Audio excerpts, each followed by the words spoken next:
ఇవాళ విశాఖలో వైసీపీ అధినేత జగన్ పర్యటించనున్నారు. ఇటీవల చేపల వేటకు వెళ్లి సముద్రంలో గల్లంతైన మత్స్యకార కుటుంబాలను పరామర్శించనున్నారు. ప్రాణాలతో బయటపడిన కారు చిన్నను జగన్ పరామర్శించారు. మధ్యాహ్నం 12 గంటలకు జబ్బార్ తోట జంక్షన్ వద్ద మీడియా సమావేశంలో జగన్ మాట్లాడనున్నారు.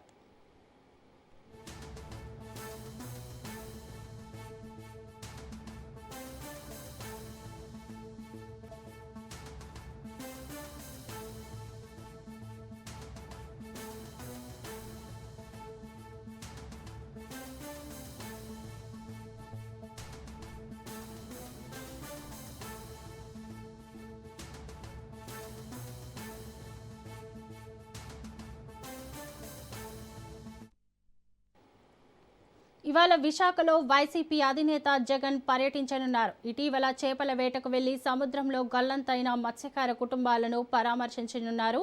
ప్రాణాలతో బయటపడిన కారు చిన్నాను జగన్ పరామర్శిస్తారు. మధ్యాహ్నం 12 గంటలకు జబ్బార్ తోట జంక్షన్ దగ్గర మీడియా సమావేశంలో జగన్ మాట్లాడనున్నారు.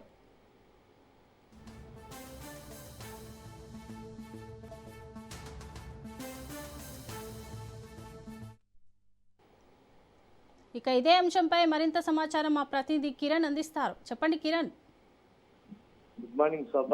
ఏదైతే ఈరోజు ఇటీవల సముద్రంలో వేటకు వెళ్లి గల్లంతైనటువంటి 6 మత్స్యకార కుటుంబాలకు సంబంధించి మాజీ ముఖ్యమంత్రి జగన్మోహన్ రెడ్డి విశాఖలో పర్యటించడం, ఈరోజు ఉదయం తాడేపల్లి నుంచి 10 గంటల ప్రాంతంలో ప్రత్యేక విమానంలో విశాఖ ఎయిర్పోర్ట్ చేరుకున్నటువంటి జగన్ అక్కడి నుంచి విశాఖపట్నం రెల్లివీధి సమీపంలోని జబ్బార్ తోటలో ఉన్నటువంటి మత్స్యకార కుటుంబాలు ఎవరైతే ఉన్నారో వాళ్ళ దగ్గరికి వెళ్ళి వాళ్ళని పరామర్శించడంతో పాటు గల్లంతైనటువంటి మత్స్యకారులందరికీ కూడా వాళ్ళకి ఓదార్చి వాళ్ళకి ఒక ప్రత్యేకమైన భరోసా కూడా ఇచ్చే అవకాశం ఉంది.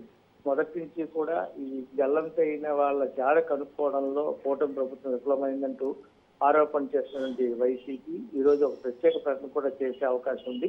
ఎవరైతే గల్లంతారో మత్స్యకార కుటుంబాలకు వాళ్ళకి పూర్తి స్థాయిలో ఆర్థిక భరోసా కల్పిస్తామని చెప్పి ఇప్పటికే కూటమి సర్కారు చూసుకుంటే 10 లక్షలు వాళ్ళందరికీ కూడా గల్లంతైన కుటుంబాలకి ఎక్స్ప్రెస్ కూడా ప్రకటించిన సంగతి తెలిసింది. అయితే అది సరిపోదు, కనీసం ₹1 ఇవ్వాలని చెప్పి వాళ్ళు గత కొద్ది రోజులుగా డిమాండ్ కూడా చేస్తున్న పరిస్థితి. అయితే జగన్మోహన్ రెడ్డి వాళ్ళని ఓదార్చిన అనంతరం వాళ్ళకి ఏమైనా ప్రత్యేకమైనటువంటి ప్యాకేజీ ఏమైనా సరే తన సొంత నిధుల పార్టీకి సంబంధించినటువంటి ఫండ్స్ నుంచి ఏమైనా ఇస్తారా, లేకపోతే ఇంకేమైనా వేరేగా ప్రత్యేకమైన హామీ ఏదైనా ఇస్తారా అనేది చూడాల్సి ఉంది. ఇంకో పక్క మనం చూసుకున్నట్లయితే గల్లంతు అయిన అనంతరం ప్రాణాలతో బయటపెట్టినటువంటి బోట్ ఆపరేటర్ ఎవరైతే ఉన్నారో కారు చిన్న అతన్ని కూడా పరామర్శించి అతను ఆరోగ్య రీత్యా ఇటీవలే కిమ్స్ హాస్పిటల్లో 5 రోజుల పాటు చికిత్స అనంతరం ఇంటికి సురక్షితంగా చేరుకున్న నేపథ్యంలో ఆ కుటుంబాన్ని కూడా ఓదార్చే అవకాశం కనిపిస్తుంది. ఇంకో పక్క ఏదైతే బోటు ఓనరు తనే కాబట్టి ఆ బోటు గల్లంతినప్పుడు తిరిగి తనకి బోటుకి కొనుక్కోవడానికి అవకాశం ఇస్తే తిరిగి తన జీవనోపాధి కొనసాగుతుందని చెప్పి కారు చిన్న కూడా గతంలో మనం చూసుకుంటే కిమ్స్ హాస్పిటల్లో చికిత్స తీసుకున్నటువంటి చిన్న జగన్ ఫోన్లో పరామర్శించుకోవడం జరిగింది. ఈ నేపథ్యంలో అతను కూడా ఏదైనా భరోసా ఇస్తారనేటువంటి పరిస్థితి కనిపిస్తుంది. ఇంకో పక్క ముఖ్యంగా చూసుకున్నట్లయితే స్థానిక మాజీ ఎమ్మెల్యే అయినటువంటి వాసుపల్లి గణేష్ కుమార్ ఒక స్పష్టమైనటువంటి అనౌన్స్మెంట్ కూడా చేయడం జరిగింది.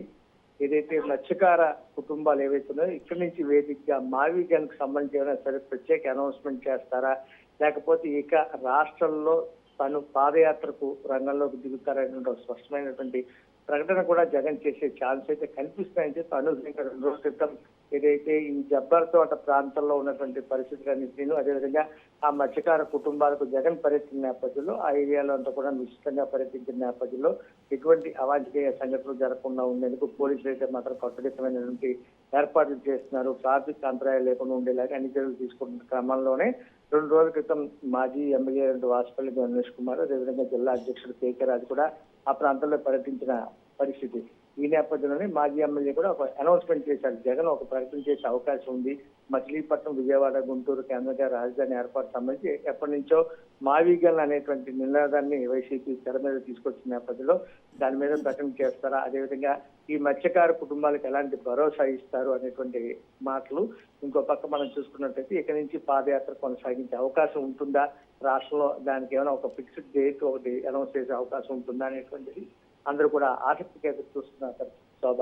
కాబట్టి ఈరోజు ఉదయం 10 గంటలకు విశాఖపట్నం విమానాశ్రయం చేరుకున్నటువంటి జగన్ మత్స్యకార కుటుంబాలను పరామర్శించిన అనంతరం మధ్యాహ్నం 12 గంటలకు మీడియా సమావేశం కూడా ఏర్పాటు చేస్తారు. ఆ మీడియా సమావేశంలో దీనికి సంబంధించిన స్పష్టమైన ప్రకటనలు ఏమైనా వస్తాయని చెప్పి అందరూ ఆసక్తిగా ఎదురు చూస్తున్నారు. తర్వాత మధ్యాహ్నం 1 గంటలకు తిరిగి తాడేపల్లి బయలుదేరి జగన్మోహన్ రెడ్డి వెళ్లే అవకాశం అయితే కనిపిస్తుంది Shobha. Right, thank you Kiran.